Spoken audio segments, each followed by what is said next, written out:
E vamos ao nosso tema de hoje. É uma pergunta: a quarentena te afetou? Afetou a sua maneira de se relacionar?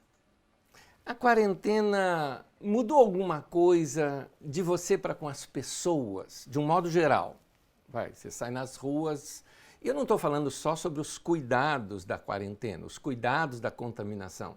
Estou dizendo que, de alguma forma, você passou a agir de uma maneira um pouco mais diferente. Eu achei interessante, uma pessoa disse uma vez assim: na quarentena me fez começar a duvidar mais das pessoas. É interessante. É negativo ou positivo? Cada pessoa vai julgar isso. Mas mudou algumas coisas nos seus relacionamentos mais próximos, como seus amigos, por exemplo? Alguma coisa ainda mais próxima, seu esposo, sua esposa, seus filhos, seu namorado, sua namorada, alguém muito próximo de você? Será que a quarentena afetou de uma maneira geral os relacionamentos? Eu diria com certeza sim. É claro que alguns positivamente, forçando ter um tempo maior juntos, se redescobriram, outros negativamente. Então, na verdade, as mudanças nos nossos relacionamentos já sofrem essas mudanças há um tempo já. Não é somente fruto da quarentena, nós vamos ver isso hoje. Ela já vem acontecendo há alguns anos. O que a quarentena fez foi colocar uma lente de aumento nos nossos relacionamentos e nos nossos problemas e ampliou essas situações que nós já vínhamos experimentando. Para nós entendermos tudo isso, eu quero começar com um texto bíblico. E no texto bíblico nós vamos ver uma personagem que, aliás, nós já estudamos sobre ele e esse momento histórico no nosso Didaquê. Se você ainda não assistiu, pode participar com a gente. Toda terça, às 20 horas, nós temos aqui nesse canal mesmo uma transmissão ao vivo de uma aula bíblica, onde nós estamos estudando cronologicamente as Escrituras Sagradas no tempo em que cada texto foi escrito, ampliando as histórias. E ali nós estudamos nos tempos de Elias, um rei, Elias é o profeta, um rei que Elias se contrapunha muito a ele. Se tem alguém que Elias batia demais, não é, vamos dizer assim, figuradamente, era nesse rei chamado Acabe. E a vida de Acabe mostra muito sobre algumas características que o homem dos nossos dias está passando, e isso entrando em crise, fazendo com que as mulheres também entrem em crise, como você vai ver aqui no texto, entre Acabe e também a sua esposa Jezabel. Vamos ver 1 Reis capítulo 21, eu faço a leitura para você através da tradução Nova Versão Internacional. Diz assim: algum tempo depois, houve um incidente envolvendo uma vinha que pertencia a Nabote de Jezreel. A vinha ficava em Jezreel, ao lado do palácio de Acabe, rei de Samaria. Acabe tinha dito a Nabote: dê-me a sua vinha para eu usar como horta, já que fica ao lado do meu palácio. Em troca, eu lhe darei uma vinha melhor, ou, se preferir, eu lhe pagarei, seja qual for o seu valor. Nabote, contudo, respondeu recusando: o Senhor me livre, que Deus me livre, né, de dar a ti a herança dos meus pais. Ou seja, aquele lugar tinha um valor sentimental, emocional, familiar para ele. Então Acabe, que era o rei, foi para casa aborrecido, indignado, porque Nabote de Jezreel lhe dissera: não te darei a herança dos meus pais. Agora, olha só o que Acabe fez. Deitou-se na cama, virou o rosto para a parede e recusou-se a comer. Um moleque mimado, não é? Um moleque mimado. Disse-lhe Jezabel, sua mulher: é assim que você age como rei de Israel? Levante-se e coma, anime-se, conseguirei para você a vinha de Nabote de Jezreel. E aí o texto bíblico mostra a trama que essa mulher fez, malévola. Inventou falso testemunho contra Nabote, fazendo ser acusado em praça pública. O homem foi morto, assim, num linchamento. E aí o seu campo estava disponível e ela chega para o rei e fala: Agora é só você tomar posse, porque Nabote morreu. Então, o que nós vemos aqui é que Acabe era um típico homem que a mulher decidia tudo por ele. Era um homem muito fraco. Na verdade, um homem em crise. Embora Acabe, pelo que eu li até hoje, ele parecia que estava em crise a vida inteira. Não é? Mas o resultado disso foi um caos na nação. Porque era a mulher por detrás dele que fazia tudo, sem que ela tivesse também capacidade para fazer aquilo, porque ela fazia da sua maneira. Então aqui eu começo a mostrar um pouquinho desta crise entre homens e mulheres e como uma crise reflete na outra e realimenta a outra. O homem entra em crise, a mulher não compreende a crise do homem, entra em crise também e o homem reage à crise da mulher. E eu não estou falando só em relacionamento conjugal, eu estou falando em relacionamentos até sociais. O homem está em crise nos nossos dias, e nós vamos estudar o porquê ele está, e a mulher também em crise nos nossos dias. E isso está gerando uma nova forma de comportamento que afeta os relacionamentos conjugais, de relacionamento pessoal, mas também os de amizade, de trabalho, em todos os aspectos dos nossos relacionamentos. Mas eu começo falando com os homens aqui. Vamos lá, homens. Uma pergunta para os homens. Vamos lá. Papo de homem, mulheres, com toda certeza vocês vão ficar escutando, né? Mas papo de homem aqui entre nós. Homem, você já parou para pensar o seguinte? O que as mulheres pensam de nós? O que será que elas pensam? O que esse mundo chamado pós-moderno está fazendo com a gente? Porque de alguma forma a gente fica meio perdido nesse tempo, porque nós viemos de uma geração, e nós estamos nesse momento de mudança social, nós viemos de uma geração em que o homem é o cara que banca, o homem é o cara que convida, o homem é o cara que abre a porta, não é? O homem é aquele que toma a iniciativa, é o que protege a mulher. E aí, nesses movimentos de independência e de igualdade das mulheres, vemos algumas mulheres como que zombando, ou até rejeitando, talvez, algumas dessas atitudes dos homens, fazendo com que os homens fiquem completamente perdidos, né, nisso que tem que fazer. No fundo, eu acho que a mulher ainda ela gosta de ser bancada pelo homem. E quando eu falo bancada, eu não me refiro só à área financeira. Ela gosta de ser admirada, ela gosta de ser desejada, ainda que algumas... por causa de um extremo idealismo feminista, rejeita isso. Ela quer ser bancada no desejo de ser mãe, se realizar, de poder estar em casa, curtindo a criança num primeiro momento, de se realizar profissionalmente, ou quem sabe até mesmo de curtir a sua casa em paz. Ela quer ser realizada dessa maneira. E por que o homem, então, está mais inseguro hoje com relação a isso? Para tentar responder essas questões, eu vou precisar da mensagem inteira, então não são respostas tão simples. Nós vamos analisar um pouco desse momento e, à luz da palavra de Deus, vamos encontrar as soluções que nós conseguimos ver nas Escrituras para esse momento de mudanças que estamos acontecendo. Como eu disse, essas mudanças não são mudanças da pandemia. São mudanças que já vêm ocorrendo, mas que a pandemia agora, e a quarentena no caso, jogou assim lente de aumento sobre elas, ampliando tudo isso, por isso a cabeça de muita gente está bagunçada.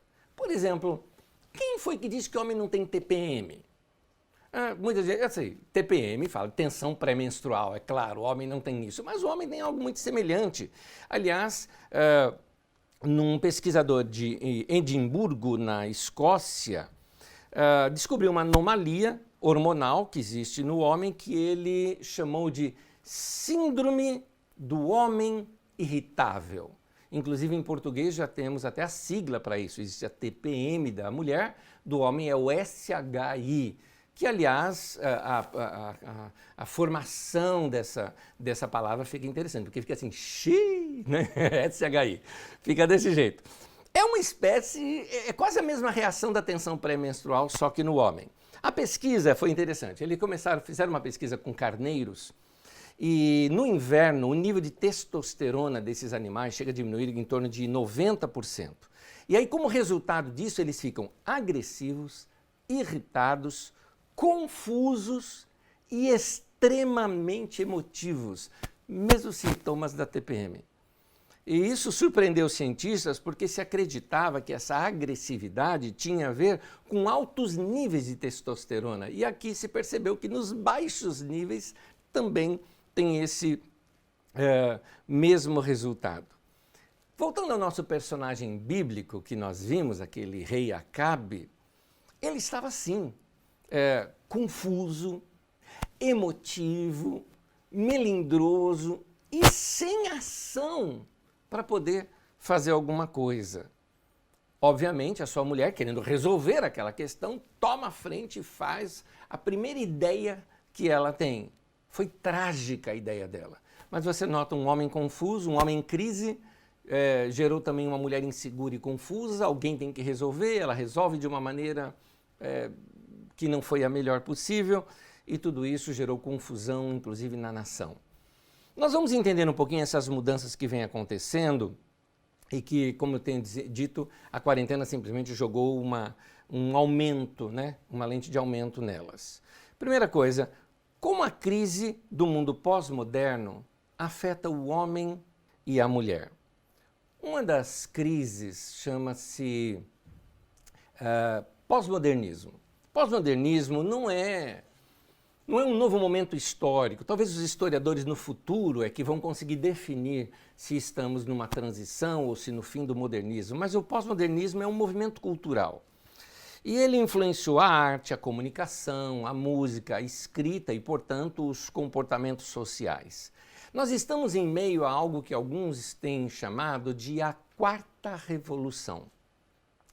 A primeira revolução é aquela produção, quando nós saímos da produção manual para a produção mecanizada, algo lá em 1760 até 1830, aquele momento ali. A segunda, por volta de 1850, foi quando chegou a eletricidade e permitiu aquela manufatura em massa, tudo mais. Foi uma grande revolução. A terceira é essa que nós vimos acontecer do meio do século XX até o final do século XX, que foi a chegada da eletrônica, da tecnologia da informação, das telecomunicações. E isso mudou o nosso mundo. No entanto, já estamos no início de uma quarta. A chamada automatização, a robotização, a internet das coisas, tudo nas nuvens, sendo controlados por softwares, robôs fazem o trabalho que humanos são dispensáveis. Que coisa! Aquilo que passava em desenhos como os Jetsons já é uma realidade para nós e robôs nos substituindo. Isso tudo está fazendo uma bagunça na mente das pessoas porque mudou tudo muito rápido. A maioria de nós, vocês que estão me ouvindo, a maioria de nós já leu jornal na vida.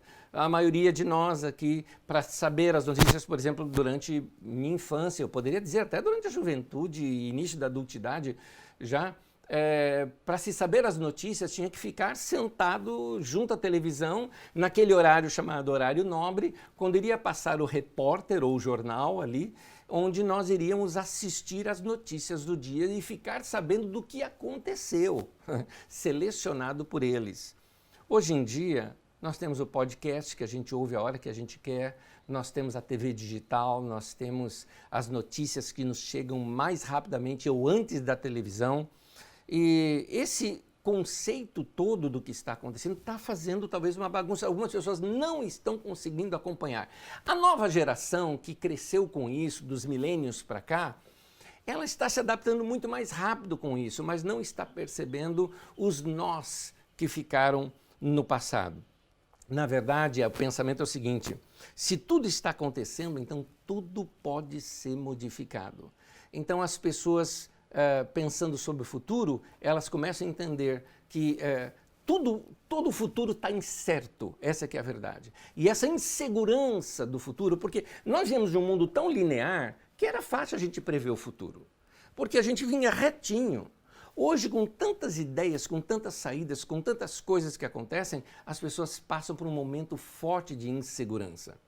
E aí vem as palavras daquele grande teólogo que diz assim: em movimento sempre o futuro está. Um grande teólogo, Mestre Yoda. E aí, falando um pouquinho de crise, deixa eu mostrar um pouquinho a crise do homem e da mulher. O primeiro que pirou com isso foi o homem. Porque mudou muito radical. Por exemplo, quando se você é homem e tem acima de acima de 35 ou 40 anos de idade tem filhos, veja se não é esse o seu caso.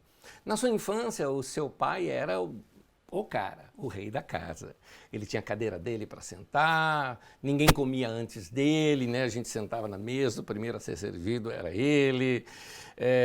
Ele falava o que queria, todo mundo obedecia. E aí você fala, um dia eu vou ser pai, e hoje você é pai e ninguém te obedece. Né? Você não tem nada disso de preferência, os tempos mudaram, então você ficou naquela lacuna, né? Aliás, eu tenho uma frase, ser o homem da casa não é mais um título de respeito. Não é verdade? Às vezes a gente tinha isso no passado. Não, esse aqui é o homem da casa. Hoje você tem que ser o homem da casa, né? O seu pai era um barato, seu pai ficava no mundo dele, se ele queria ficar quieto, ele ficava, mas você não pode, porque você é cobrado para conversar, para discutir a relação, mesmo que não seja de vocês, não é? Você tem que ouvir, você tem que opinar, e é cobrado, inclusive, quando não se lembra de algo, né? Porque, assim, a memória das mulheres é uma coisa, assim, que nós, homens, não conseguimos compreender, porque elas lembram de tudo. Ela lembra da cena, ela lembra do ambiente, ela lembra até da música, lembra da roupa que estava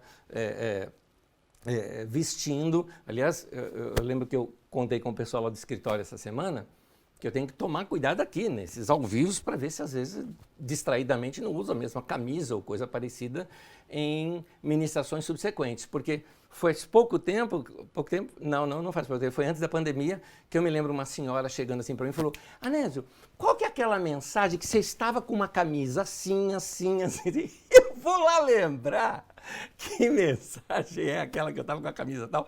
Então, a memória das mulheres é uma coisa fantástica, né? E assim, é interessante que numa conversa, a gente como homem, a gente tem que fazer aquela cara de que se lembra, né? Mas você sabe que a sua memória já foi. E o homem de hoje, para ser interessante, ele tem que ter novidade. Se ele não tiver um assunto legal para conversar, ele se torna desinteressante. Por isso que você vai ver, se você tem filhos, você vai ver que muitas vezes a sua mulher tem mais prazer em ouvir os seus filhos, que são adolescentes, porque eles sabem de tudo das coisas hoje. E você começa a ser preterido, né, diante disso. E tem mais, aí de você se você não souber de um assunto importante, assim, como assim você não sabe quem morreu hoje? Não é? E você não sabe. Aí você pega o celular, tenta ver rapidamente ali para tentar entrar na conversa. Essas coisas todas não aconteciam antes. E hoje, com essa correria do mundo de hoje, vai gerando algo na gente, vai guardando, porque onde eu quero te mostrar é que nós estamos ficando inseguros. E pessoa insegura tem mais dificuldade de tomar decisões, tem mais dificuldade de tomar alguns passos, tem mais dificuldade para perceber qual é o caminho para seguir, para onde deve ir.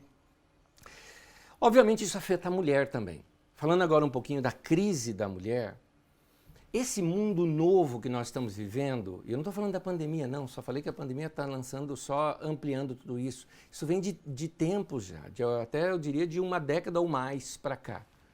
Hoje tudo que vale é a beleza e a estética. Você pode notar, por exemplo, as redes sociais fizeram isso com as pessoas. As pessoas, por exemplo, antigamente até, quando começaram as redes sociais, tiravam as fotos e colocavam suas fotos nas redes sociais. Hoje não, você pega a foto, você trata a foto ou coloca num software ou um aplicativo que vai modificar um pouco, dar uma incrementada em você e aí você coloca nas redes sociais. E aí a pessoa fica tão diferente nas redes sociais, mas tão diferente, que se você receber algum recado da pessoa nas redes sociais, aí chega num culto, a pessoa se apresenta para você e fala, olha, fui eu, e você fica assim, não é a mesma pessoa. É o tipo de pessoa que posta tanta foto tratada em rede social que se um dia ela sumir, né, desaparecer, as pessoas vão ter dificuldade de encontrá-la, né, porque não vai conhecer a pessoa com o que aparece nas fotos. Por quê? Porque tudo hoje tem a ver com estética, tem a ver com beleza. E as mídias sociais estão impondo sobre você a sua crise. Porque ali nas mídias sociais todo mundo é maravilhoso. As mulheres, então, todas são maravilhosas. Tem algo engraçado. no mundo da mulher, engraçado para os homens, tá? Mas algo engraçado assim para nós homens, no mundo das mulheres, é que enquanto o homem, por exemplo, gosta de ficar bonito exatamente por causa da mulher, a mulher ela gosta de ficar bonita também por causa da mulher. Ou seja, ela se preocupa com o que as outras mulheres vão pensar de si. Imagina, chegar num casamento, por exemplo, vamos lá, mulher, você chega num casamento com aquele vestido e daqui a pouco você olha e tem uma indivídua, né, com um vestido, às vezes nem é igual, mas é muito semelhante com o seu. Pronto, acabou a festa para você, você quer ir embora. Vira. E os homens? O homem chega num casamento, vê um outro vestido igual. Aliás, o homem está tudo igual em casamento, porque o homem vai estar com terno escuro e, roupa, e camisa clara, com no máximo ele muda uma gravata. Um homem, quando chega numa outra festa e vê um cara vestido igual a ele vai zoar com a pessoa e a pessoa com ele, mesmo que nunca tenha se conhecido, porque acha até legal, tiram até fotos juntos, né? Então, você nota que existem algumas coisas que afetam, né, as pessoas no seu comportamento, né? Por exemplo, e as redes sociais, então, elas começam a impor sobre você algumas coisas. Por exemplo, minha pergunta, quem disse que a mulher tem que ser magra? Se você olhar as grandes produções antigas artísticas, né, elas nem magras eram, né? Mona Lisa e tantas outras que você vê. Eu acho assim, quem é magra, quem é gorda, a não ser que isso tenha a ver com saúde, é óbvio, saúde é outra história. Mas eu me refiro à estética, eu acho que a gente precisa repensar a maneira de se trabalhar isso na mente. A minha dica para você é, mulher, seja você mesma. Como eu disse já, as mídias sociais estão impondo sobre você a sua crise. Na moda, por exemplo, vista-se bem. E assim, vestir-se bem é um conselho dado em Eclesiastes. Eclesiastes 9:8 fala isso, de você se vestir com a melhor roupa. Por quê? Para você se sentir bem. É gostoso, mas tenha seu próprio estilo. A sua vida é a sua vida. Sua vida, suas regras. É você que precisa se amar e gostar. Pare de ser levado pelo que as mídias dizem ou as outras pessoas falam. Ouse comprar uma roupa diferente. Usar cores, estilos diferentes. Seja, sei lá, um vestido, uma camisa, uma calça, um incremento nas unhas. A mulher ela tem uma bijuteria diferente, a mulher ela tem tantas opções que não se passa isso pelos homens. Eu me lembro, em 2014, eu fui ministrar num encontro de mulheres e naquele tempo eu quis pesquisar um pouquinho sobre a moda feminina. E naquele tempo tinha um estilo que tinha sido lançado chamado Normcore. Eu achava até legal. E o que eu achava legal não era a moda em si. A moda em si, a Normcore, eu nem achei bonita, mas eu achei legal o conceito. O conceito era que você deveria ser autêntico sem se preocupar em vestir marca famosa. Porque é interessante, muitas pessoas hoje em dia, a preocupação dela é que a marca da roupa precisa estar estampada, porque é a marca que dá valor à roupa. Nem a roupa precisa ser bonita, ela precisa ser de uma marca boa. Então, o conceito Normcore é exatamente ao contrário disso. Veste a roupa que você gosta. Não importa se a marca é desconhecida ou se não tem marca nenhuma. Eu achava legal porque isso tornava tudo mais livre, mais leve, menos boiada, sabe, de todo mundo andando junto. O pensamento era o seguinte: cuide de você e se ame. Se vista como você se gosta. No máximo, peça uma opinião a alguém de fora com bom gosto na área para te ajudar a vencer alguns complexos e se vestir melhor. Qual que era essa regra? A regra é: curta você mesma. Goste de você. Se ame. É importante, antes de eu continuar, para dizer que aqui no que eu estou falando não existe nenhum juízo de valor. Se essas coisas estão certas ou estão erradas, nós é que vamos ter que nos virar com elas. Ah, tá certo ou tá errado eu me vestir na moda? Não, é você que decide. Mas elas estão aí ao nosso redor, está aí na nossa mentalidade, está em tudo que nós ouvimos e, como eu costumo dizer, é nesse mundo que nós vamos viver e criar os nossos filhos. Por isso, saiba bem as decisões que você vai tomar. Mas é aqui que eu quero chegar no ponto. Por que eu criei todo esse panorama? Eu criei todo esse panorama para mostrar que tudo isso nos deixou inseguro. A crise de insegurança nos deixou desorientados. O motivo todo de eu ter contado tudo isso aqui com vocês é para mostrar que nós estamos assim diante de tantas opções que você fica em dúvida. Por exemplo, fazer compra há 20 anos atrás era muito mais fácil. Você ia comprar leite, só tinha de uma marca. Você ia comprar de outra coisa, só tinha de uma marca. Você ia lá, você comprava por produto. Hoje não, você compara a marca, você compara se ele vai ter, ele vai ser com menos gordura, com mais gordura, com ou sem lactose. Ele vai dar, entende? Você vai ter que ficar vendo rótulos, comparando coisas, às vezes fazendo pesquisas antes. E são tantas opções que e isso eu estou falando uma coisa até que é prazerosa, comprar o que você vai comer é algo muito prazeroso, mas quando a gente leva isso para as coisas da vida, vai deixando o homem inseguro, a mulher insegura, e essa crise de insegurança é o que de fato nós estamos vivendo. Nós estamos vivendo uma crise de insegurança. Ela começa, por exemplo, vamos pegar esse momento nosso aqui da pandemia. Ela começa pela saúde. O perigo de vida que a gente está passando.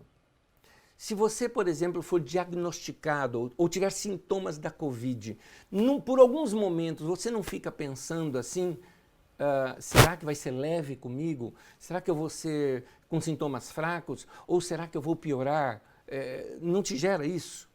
Ao você sair e de repente você precisou ir comprar alguma coisa e lá você percebeu que tinha muita gente, gente descuidada, depois você volta para casa e fica pensando, meu Deus, será que eu contraí o vírus? Será que eu fui contaminado? Então nós ficamos pensando tudo isso e é uma crise que estamos vivendo de insegurança.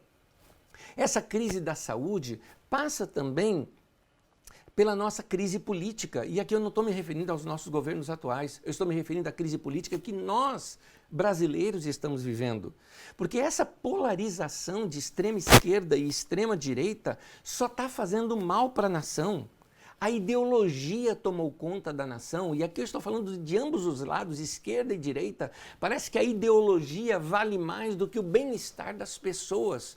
O que importa é eles fazerem o que cada um acredita que deve ser feito e não o que é melhor de fato para a população. E nós ficamos inseguros com os governantes que temos ou até os que vão entrar ou os que já passaram.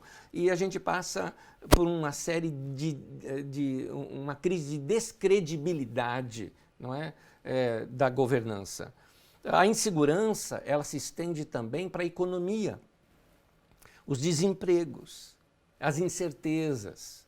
E agora, pós-crise não, né? Como reação à crise, a falta de produtos no mercado, as oscilações de preço, como aquilo pode afetar os seus negócios ou até a sua vida pessoal.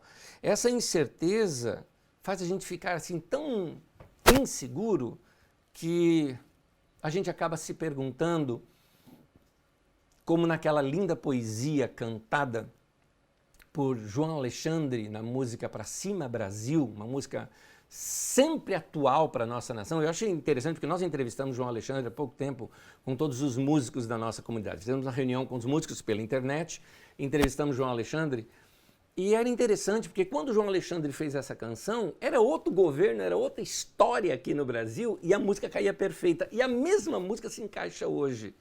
E aí a pergunta que fica é assim: como será o futuro do nosso país? Essa é a pergunta no olhar, né? E na alma do povo, diz João Alexandre naquela linda canção, pode procurar, chama-se Pra Cima Brasil, vale a pena. Essas crises todas afetaram os relacionamentos conjugais. O homem em crise gera a mulher desorientada porque a mulher não está acostumada a lidar com um homem em crise. Eu estou dizendo isso porque todo aquele discurso de igualdade do feminismo é jogado fora nessa hora, porque o que ela quer um homem forte, ela conhece no pai dela. O pai dela era aquele cara, eu resolvo. O pai dela era aquele cara que chegava e falava, é isso aqui.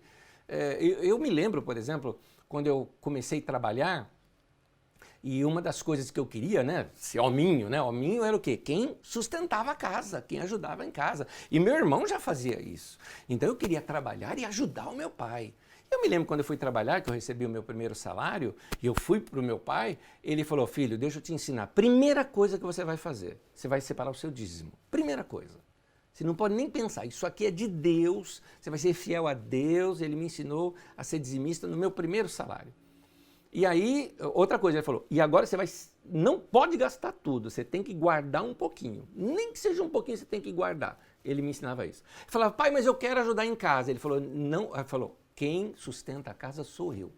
Essa é minha responsabilidade. Aí eu insisti, ele falou, então tá bom, para você se sentir bem, vamos ver o quanto que você pode contribuir para casa. Aí eu dava um pouco para casa, que ajudava lá a pagar a conta de luz ou algo parecido, né? Era bem pouquinho, nem dava para pagar toda a conta, era só um pouquinho.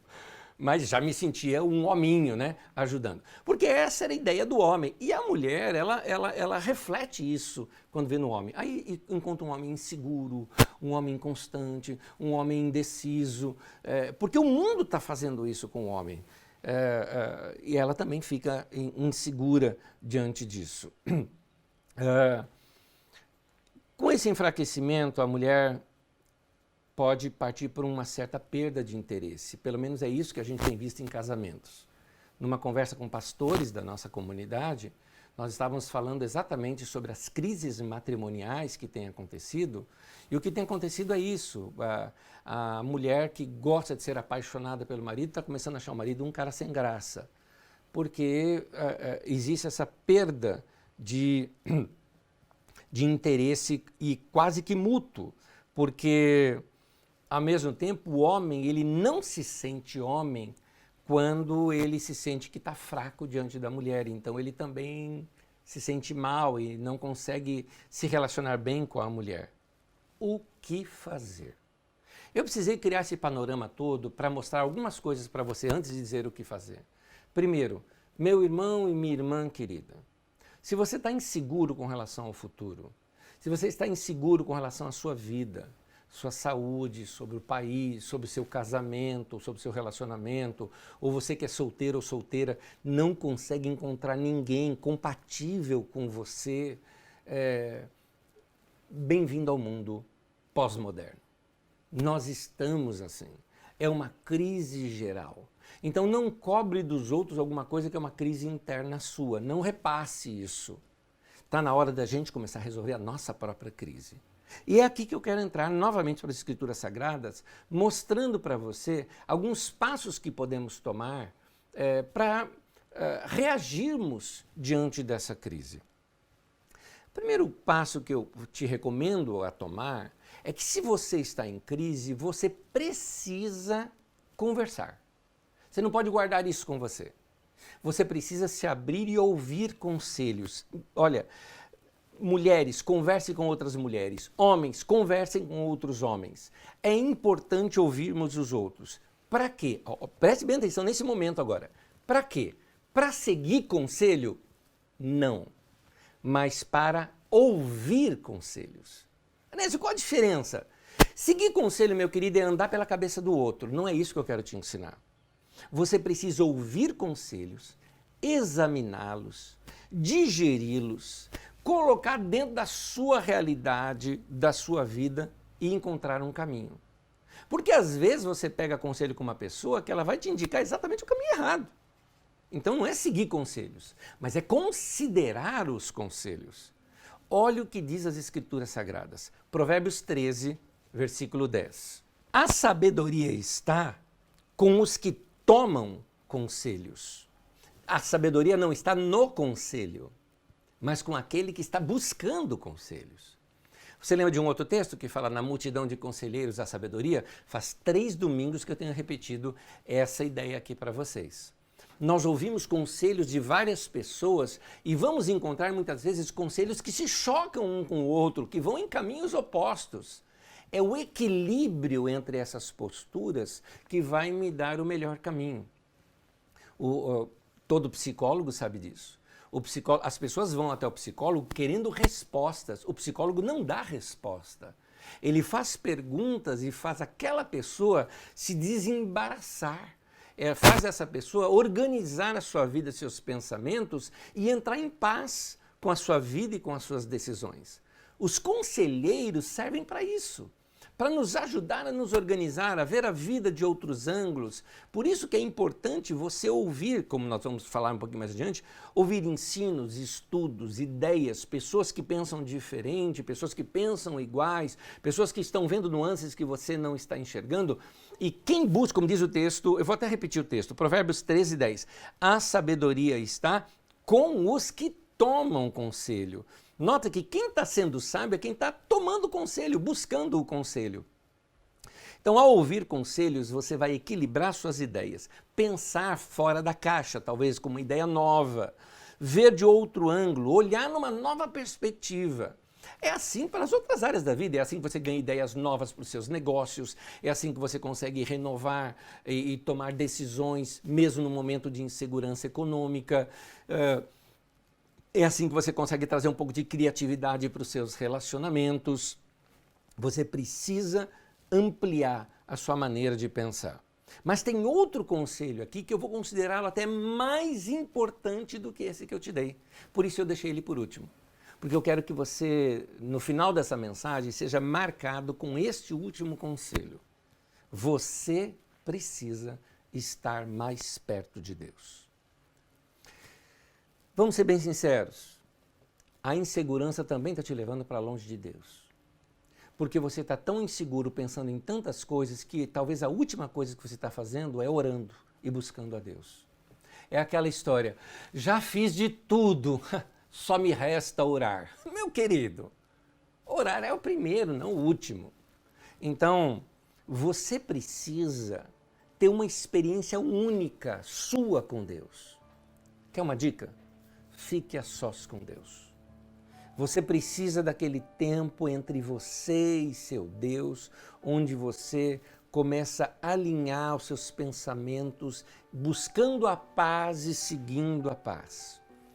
No Antigo Testamento tem algumas figuras que servem muito bem para a gente. O sumo sacerdote, quando ele passava por uma determinada porta, que era chamada Porta da Vida. É muito interessante isso. Quando você tem ali o tabernáculo e você tem aquele lugar onde tem o castiçal, o candelabro, a mesa dos pães, que seria a tenda da comunhão, a tenda da revelação, aquele lugar, aí vai ter uma cortina ou porta, né? É uma cortina, na verdade, onde vai levar para o Santo dos Santos, que era o lugar onde Deus falava, aquela porta, aquela cortina chamada Porta da Vida. Quando ele atravessava a porta da vida, ele ficava a sós com Deus. Somente ele e Deus, face a face. Deus falava em cima daquela representatividade ali da Arca da Aliança, no meio dos querubins, era ali que Deus falava. Então, você precisa dessa experiência. Porque, segundo o Novo Testamento, nós somos chamados para sermos sacerdotes, como esses do Antigo Testamento. Nós precisamos, para nós atravessarmos essa porta da vida e experimentarmos a verdadeira vida, nós precisamos estar a sós com Deus, cara a cara, face a face com Ele. A razão pela qual muitas pessoas não têm a mínima ideia do que deve se fazer na vida, ou porque que elas estão completamente perdidas, inseguras, pode ser por falta de contato com Deus. As pessoas andam ocupadas demais. Você não percebeu isso?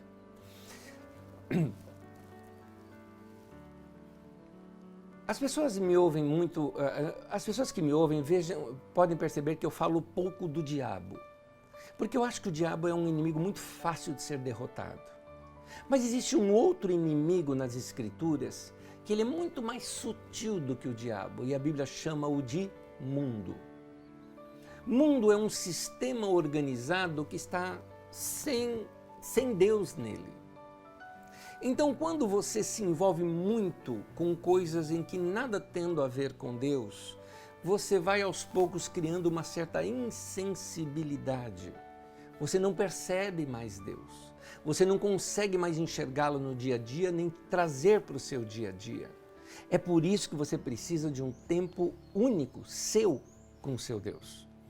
As pessoas estão ocupadas demais, problemas, preocupações, cabeça cheia, e isso faz com que você ore menos. Você fica pensando em soluções, com medos, e você não ora.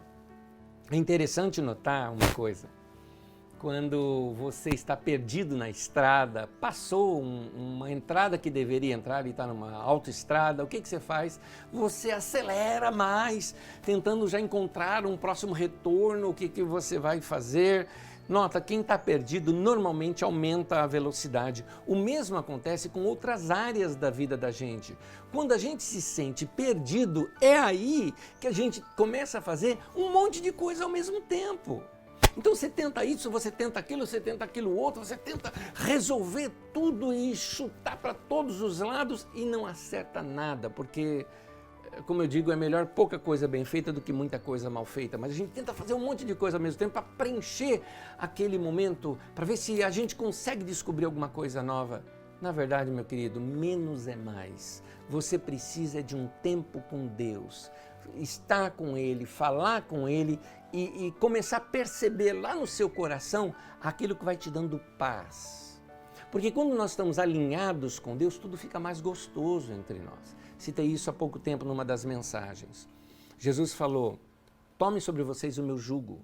Jugo é aquela canga, né? É aquela madeira que se coloca no pescoço de um boi aqui, no outro boi, para que os dois bois andem em sincronia.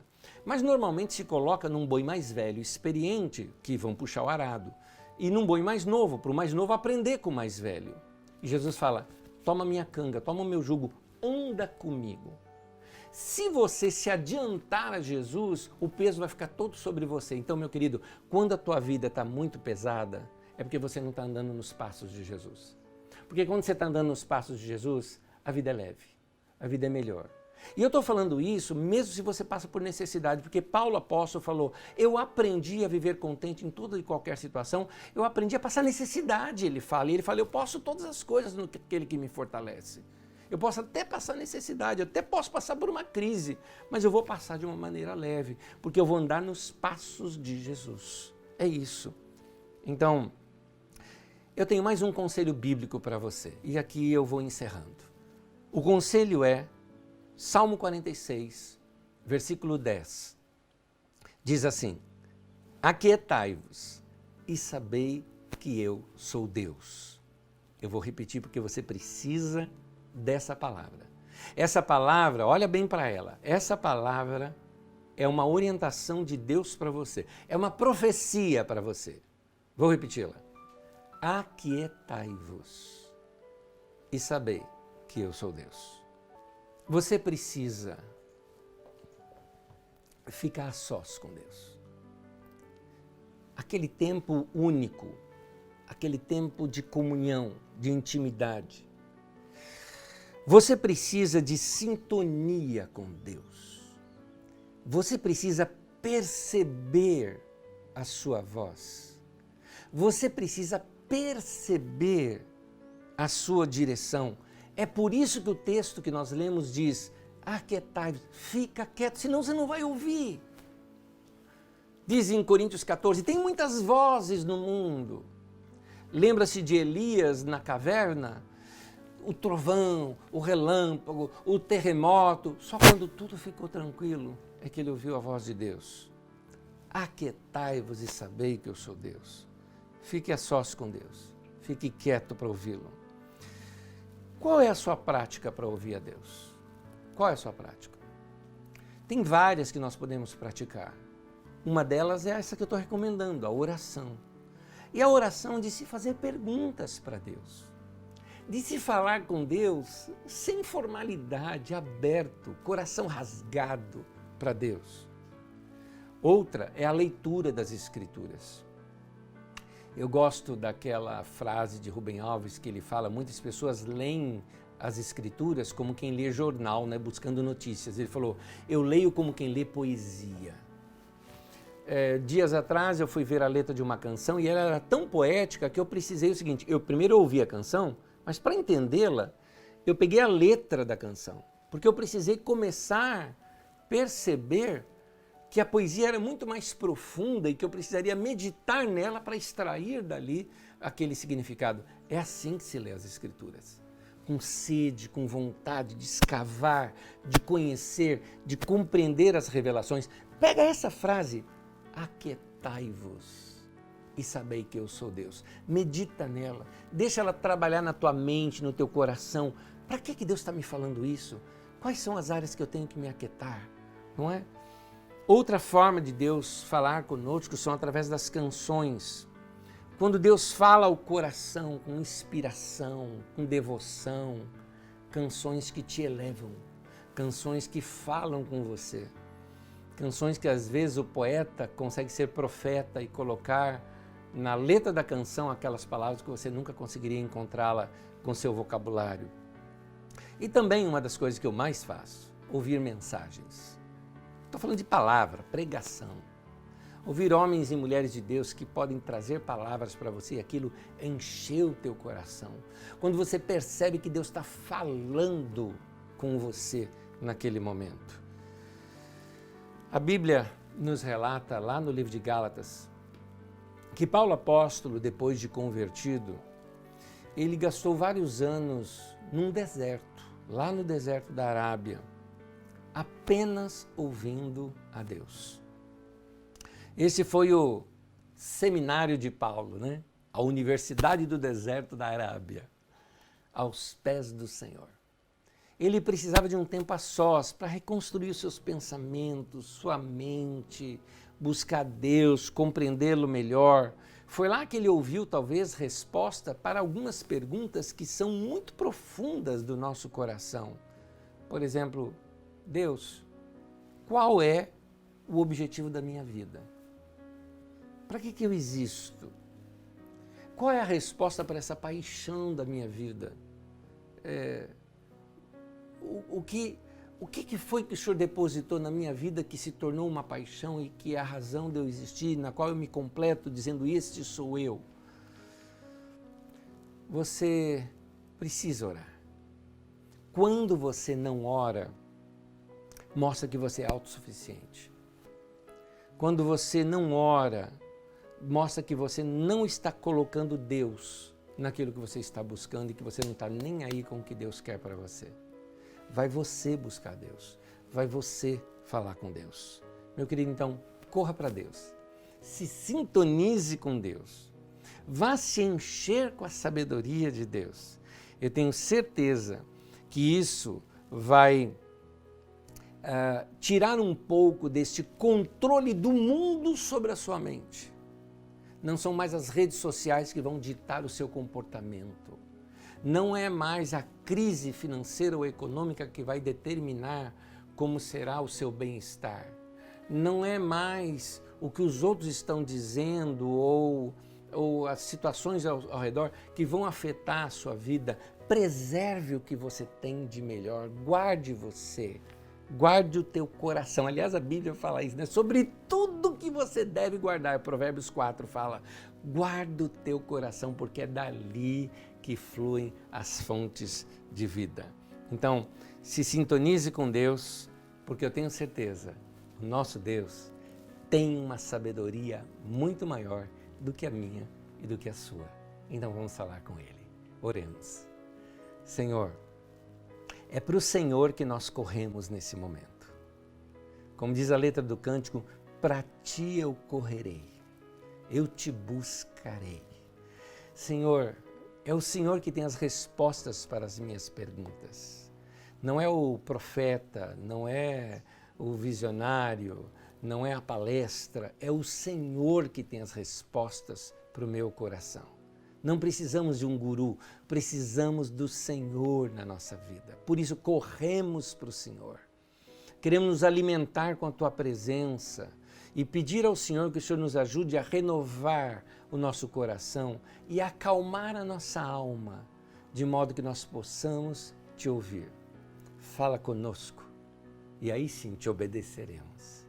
O Teu conselho, sim, nós seguiremos sem questionar, porque nós sabemos que o Senhor tem o melhor para a nossa vida. Guia-nos, guarda-nos, dirija-nos com a tua paz. Nós te pedimos em nome de Jesus. Amém e amém. Meu irmão e minha irmã, que Deus te abençoe. Que Deus te dê momentos profundos com Ele. Momentos de oração, momentos em que você vai sair dali talvez transformado ou com uma ideia nova, ou às vezes até sem nenhum momento mágico. Simplesmente estar com Deus por estar com Deus e curtir aquele momento de paz com Deus. Faça isso, faça diariamente, alimente a sua alma, não deixe a sua alma faminta, deixe a sua alma saciada com a presença de Deus e com a sua experiência com Deus. Como eu já disse, através da oração, da adoração, do louvor, de ouvir mensagens ou da leitura das Escrituras Sagradas. Tenho certeza que você vai andar num bom caminho, o caminho da paz. Que Deus te abençoe. Uma boa semana para você, que Deus te abençoe e até terça-feira, às 20 horas, aqui no nosso Didaquê, ou domingo às 10 da manhã, num culto gostoso como esse que nós participamos hoje aqui. Que Deus te abençoe em nome de Jesus.